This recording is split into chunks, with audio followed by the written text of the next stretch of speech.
Assalamualaikum warahmatullahi wabarakatuh. Saya adalah Fatmawati Rahajeng dari farmasi ya. Jadi saya apoteker yang ditugaskan untuk memberikan sedikit overview peran nurse dalam pemberian obat. Jadi saya dari Departemen Farmakologi dan Farmasi, walaupun home base saya adalah di PSPPA, yaitu Program Studi Pendidikan Profesi Apoteker. Bidang saya adalah farmasi klinik, jadi yang berhubungan dengan segala sesuatu tentang pemakaian obat. Kemudian saya akan menyampaikan outline di sini adalah kemudian tujuan pemberian obat, cara-cara pemberian obat, dan hal-hal penting dalam pemberian obat yang perlu dipastikan untuk apa saja, kemudian peran nurse dalam pemberian obat.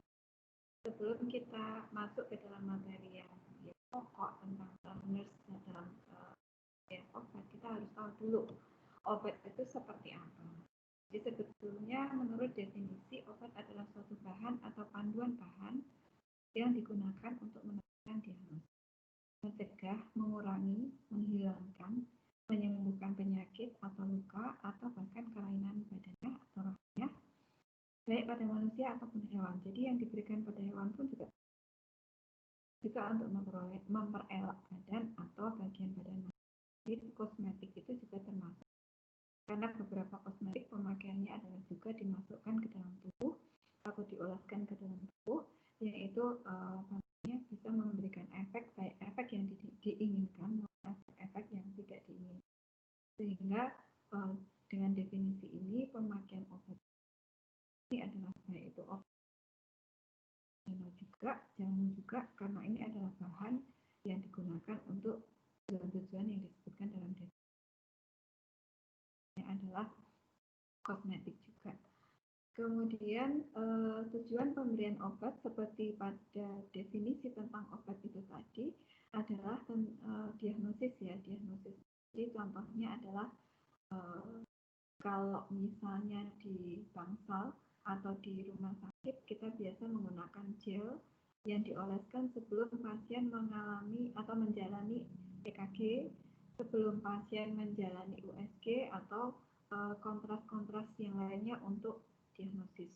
Ada juga di situ adalah radiofarmaka. Radiofarmaka itu adalah sediaan-sediaan farmasi yang berbasis nuklir. Jadi ada yang namanya isotop yodium, yang itu adalah nuklir. Nah itu biasanya dipakai untuk dimasuk tubuh, dan itu bisa di-tracer, dilihat perjalanannya di dalam tubuh. Kemudian untuk tujuan mencegah, di sini saya mencontohkan adalah antibiotik profilaksi. Jadi penggunaan antibiotik itu ada macam-macam ya untuk profilaksi. Biasanya antibiotik profilaksi ini adalah dengan tujuan untuk mencegah infeksi. Pencegahan infeksi ini pencegahan infeksi ini adalah untuk mencegah ya, jadi bukan untuk mengobati. Ada aturan tersendiri untuk antibiotik profilaksi. Maksudnya aturan di sini adalah mengenai waktunya, dosisnya, dan sebagainya. Beda dengan antibiotik yang digunakan untuk terapi. Kemudian ada juga di situ yang contoh untuk tujuan pemberian obat untuk mencegah adalah vitamin. Seperti kita tahu beberapa vitamin digunakan untuk meningkatkan kekebalan tubuh. Ada juga beberapa contoh.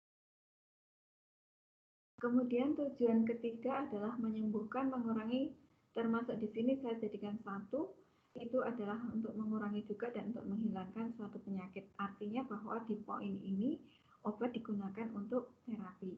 Contohnya saya tulis di situ banyak karena contohnya banyak banget.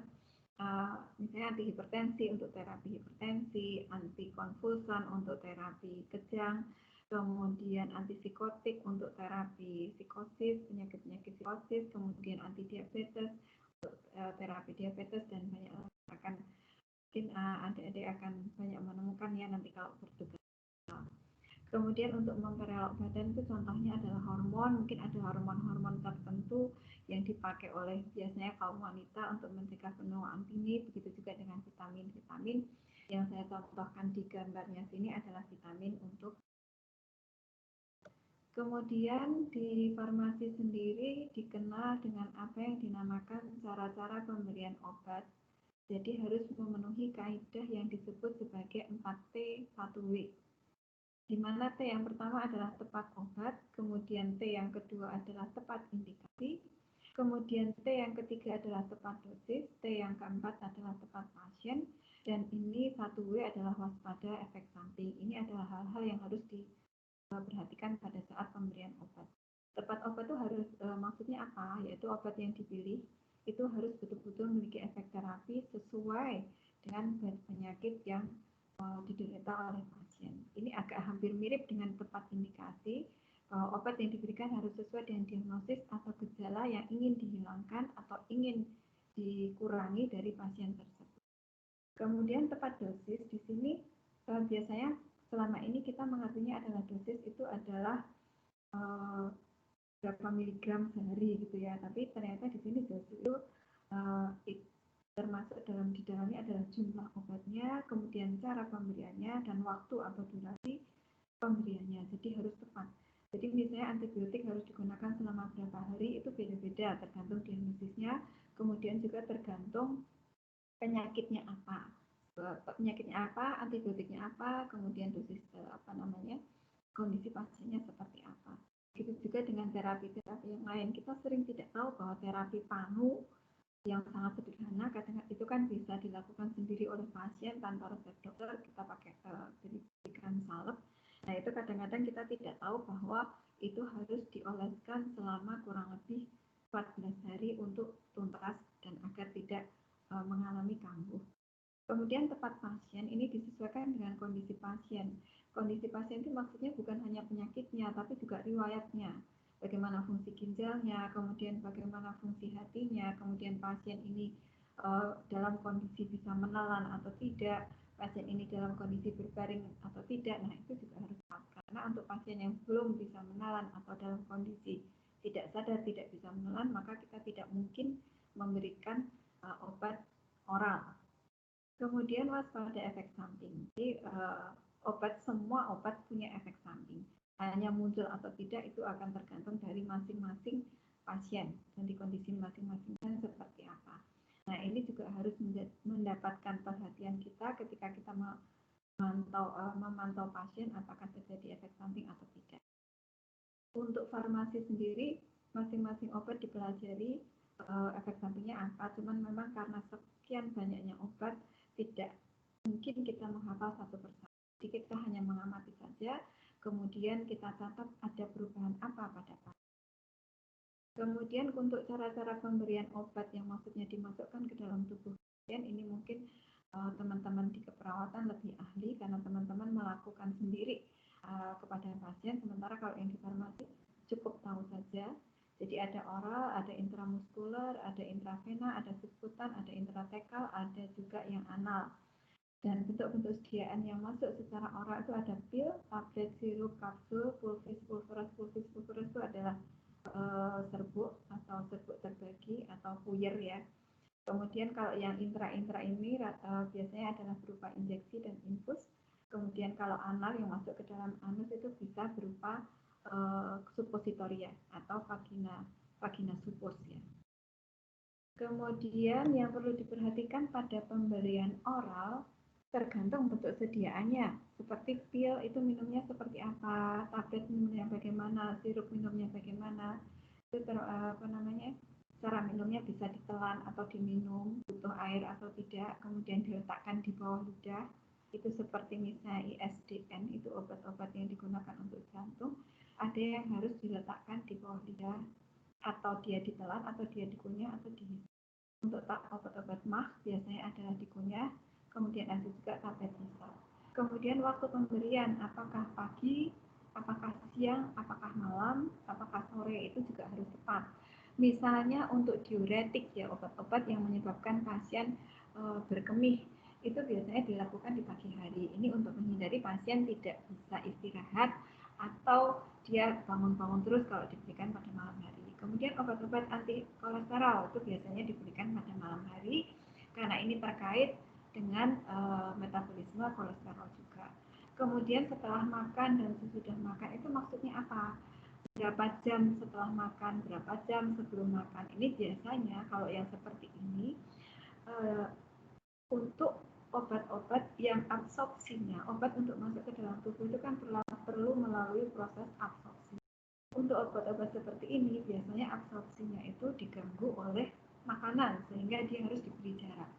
Atau dia diinginkan berefek justru setelah makan, misalnya insulin ya, atau obat-obat anti diabetes. Itu cara kerjanya, waktunya seperti apa, biasanya digunakan untuk membantu metabolisme makanan sehingga dengan demikian waktu pemberian obatnya itu harus pas, karena kalau tidak akan bisa kurang efektif atau kadang-kadang juga malah menimbulkan efek yang tidak dikehendaki. Misalnya insulin diberikan sebelum pasien makan, nah itu kan kadang-kadang menimbulkan hipoglikemi sehingga kondisi pasien bisa menyebabkan drop. Kemudian untuk injeksi sama ya, cara menyuntiknya seperti apa tuh harus betul-betul diperhatikan, apakah dia diberikan secara intravena, intramuskuler, subkutan atau intratekal. Kemudian waktu suntiknya tadi insulin tadi contohnya ya, pagi, siang atau malam. Kemudian kecepatan suntik atau kecepatan infusnya. Jadi apakah dia diberikan bolus atau bolus itu kecepatan langsung diberikan sekali gitu ya, cepat, atau dia dalam kondisi di drip harus pelan-pelan. Nah, ini biasanya ada perhitungan tersendiri untuk kecepatan infus tergantung dosis yang dikehendaki dari obat tersebut. Kemudian ini juga bisa dipergunakan untuk memprediksi waktu penggantian infus. Jadi tidak harus perawat bolak-balik ke bangsal untuk melihat infus pasien masih atau tidak. Jadi bisa diperhitungkan waktunya dengan dihitung dosisnya, misalnya dosis 500 mg harus habis dalam sekian jam, padahal infusnya adalah dosis 500 mg tadi terdapat dalam infus 1 liter misalnya, maka dia harus berapa tetes per menit sehingga nanti infusnya habis pada jam sekian, karena kalau diberikan pada jam 10 pagi misalnya dia akan habis pada jam 5 sore misalnya, seperti itu. Itu nanti bisa dipelajari, kemudian juga atau bisa juga dikonsultasikan.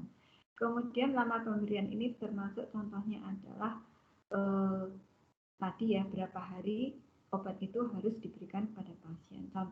Contohnya yang pernah kami lakukan adalah manitol untuk pasien stroke hemoragik itu tidak boleh diberikan lebih daripada 5 hari, karena tujuan pemberian manitol adalah untuk menurunkan tekanan intrakranial di perawat.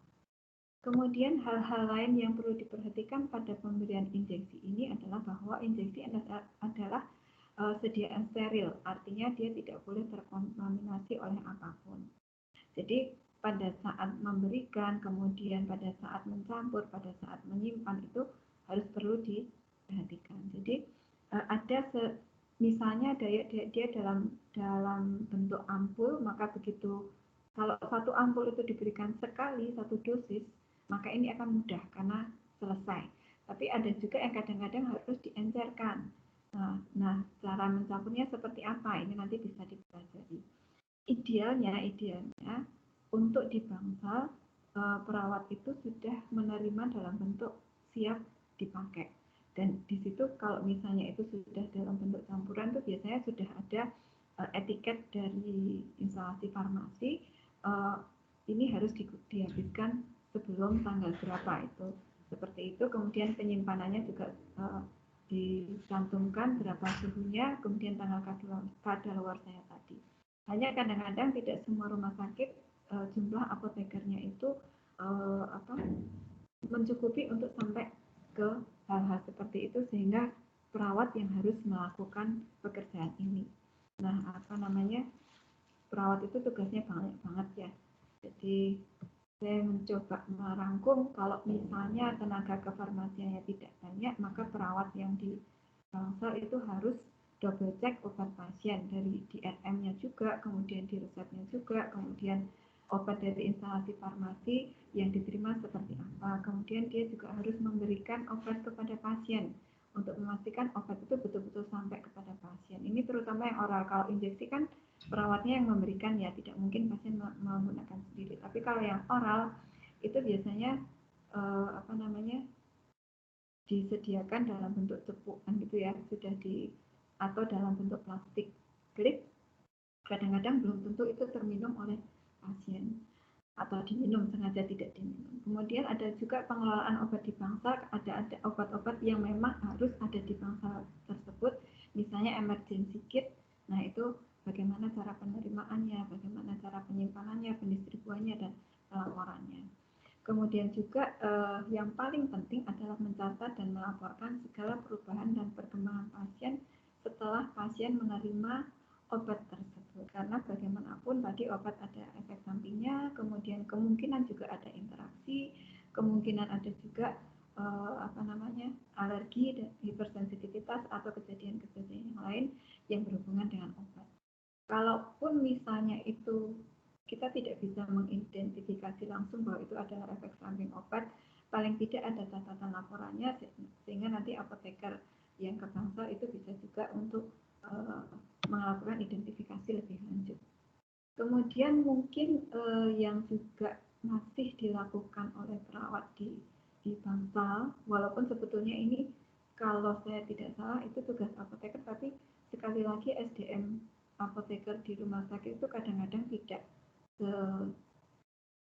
tidak memadai ya, sehingga untuk hal-hal tertentu kami tidak bisa melakukannya, sehingga butuh perawat untuk melakukannya.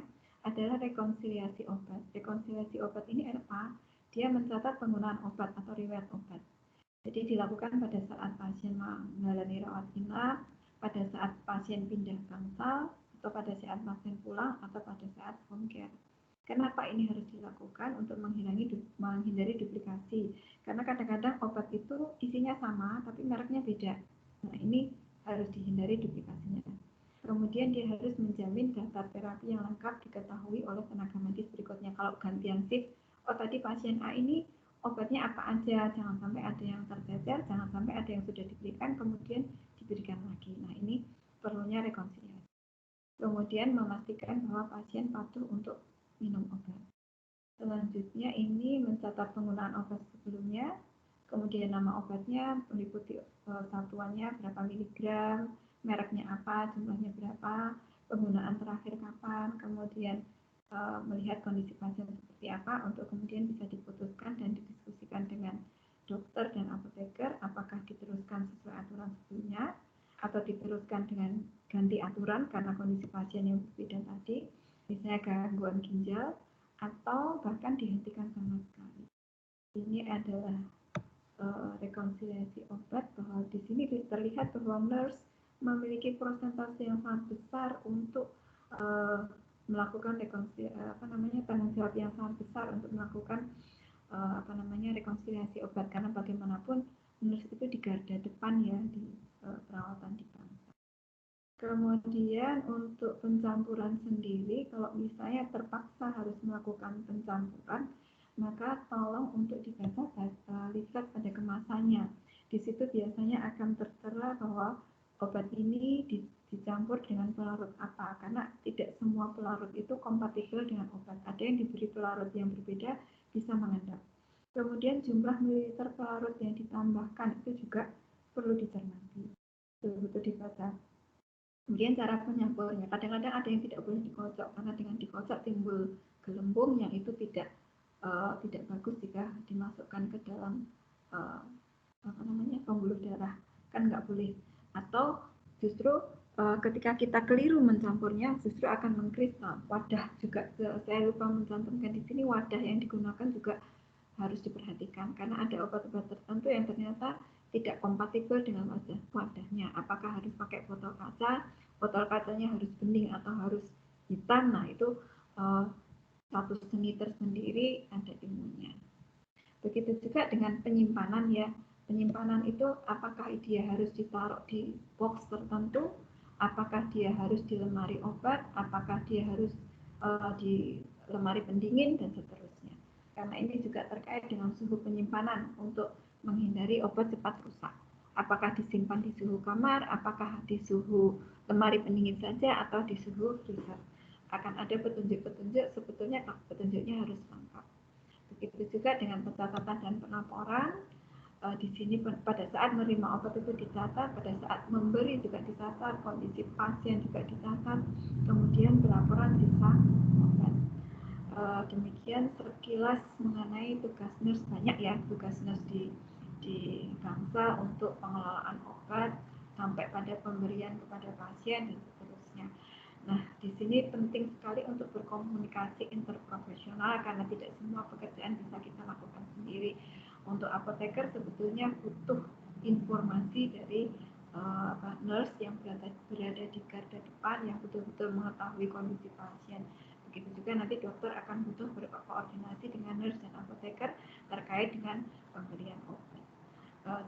Mungkin cukup seperti itu ya. Penyampaian dari saya, semoga bisa dipahami. Nanti kita bisa diskusi untuk selanjutnya. Terima kasih. Assalamualaikum warahmatullahi wabarakatuh.